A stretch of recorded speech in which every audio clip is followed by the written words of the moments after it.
that one. Love that. But, Can we pray together? yes, please. I know. We've got so much beautiful stuff happening. So I was very grateful to see it was your name and know she's experienced. I'll do what I can.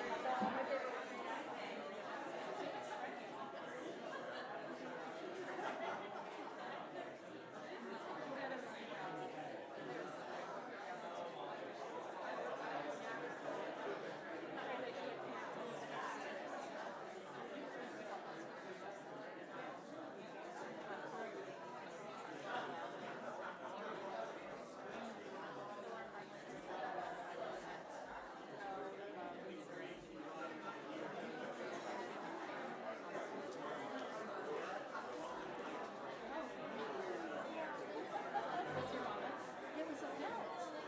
And I just decided better up here.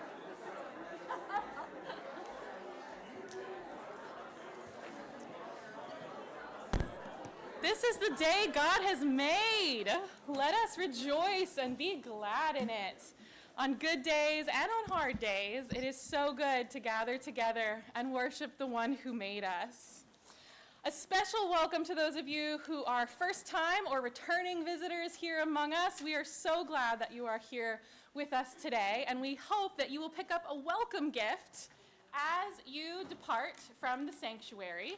Back on the credenza in the narthex, aka where you likely came in, there are little blue bags with a sticker on them that say, "New to church?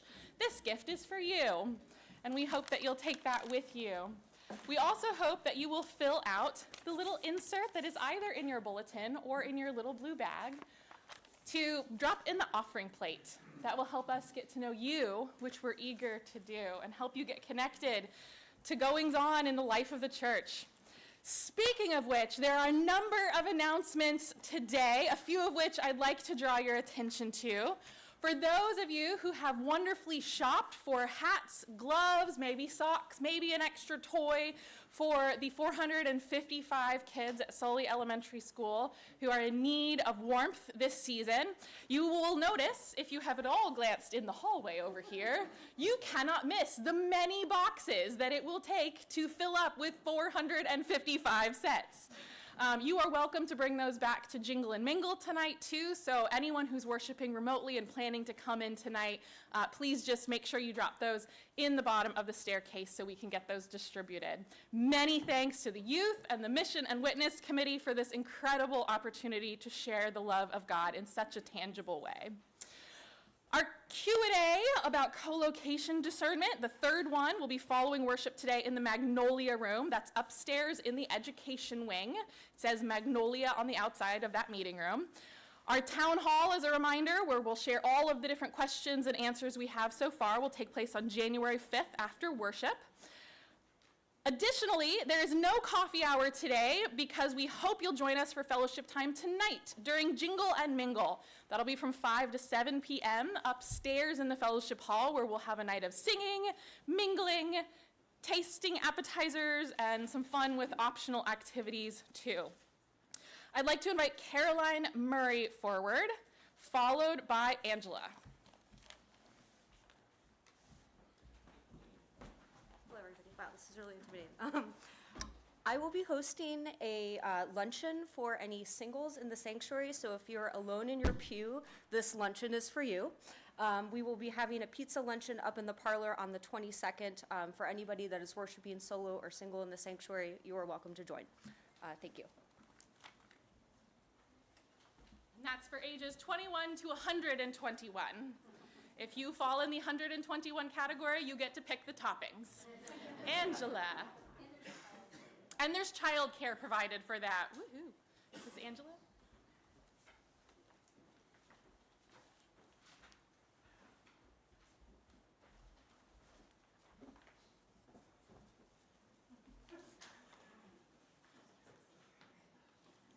She's leaving her wine.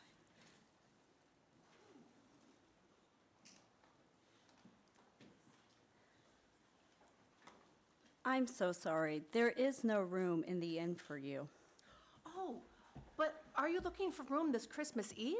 Because not only do we have a 5 o'clock service and a 7 o'clock service, we now have a 9 o'clock service. So there's room for everyone. There'll be plenty of room for everyone here at LPC. So none of us will feel like Mary and Joseph at LPC this Christmas Eve.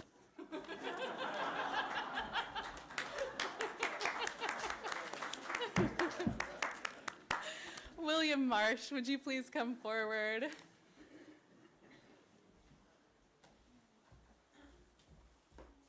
Good morning, everybody. Starting today, our services will sound a little different. Do you know why? You'll soon be hearing very soon why, because we have a new organ today. We're going to start playing it, and it's going to sound great. The reason I am up here is I want to single out folks who made this possible.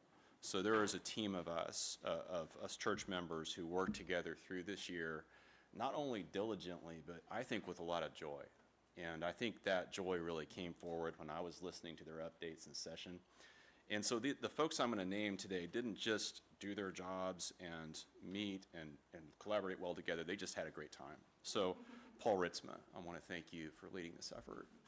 And Trish Fraker, Nancy Thomas, John Nichols and Jim Barnes. I also want to single out John Nichols and Jeff Fraker for all the work they did on the flooring once the organ came in. So words don't do it justice. Our service today is about joy. Let's feel that joy today when we hear that organ. Thanks, everybody.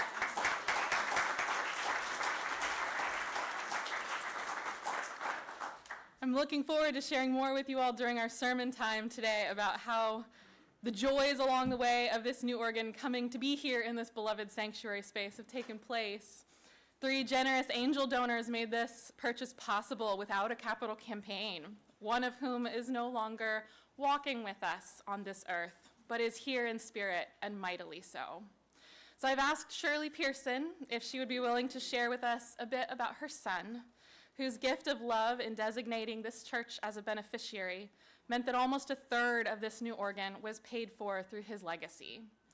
When we hear the first notes played today, I hope that we will hear his voice too, and the voices of all the saints who surround us and live so deeply within our hearts. Shirley?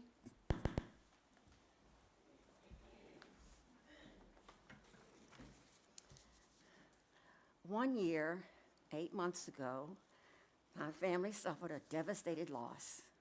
My son died 1 week before his granddaughter's first birthday. Carl was a devoted son, brother, brother-in-law, uncle, husband, father, and grandfather to his family. His understanding and passion of life were taught to him by his family and this church. He was a child and member of Leesburg Presbyterian Church, attending on a regular basis. His birthday was June 28th, and for years, he celebrated his birthday twice. One in Vacation Bible School, which was held Monday through Friday from 9 to 11:30 a.m. the last 2 weeks in June, and the other at home with family and friends. He had a good sense of humor.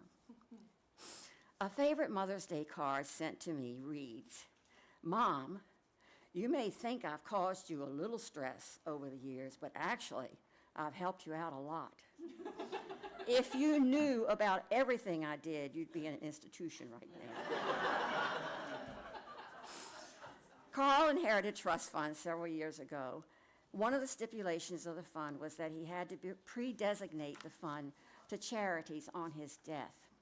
He chose his home church, Leesburg Presbyterian Church, as one of his charities. So today it is with great joy that I can announce to this congregation the gift of $25,000 toward the payment of our new organ. To paraphrase Matthew 3:17, "This was my beloved Son, in whom I was well pleased."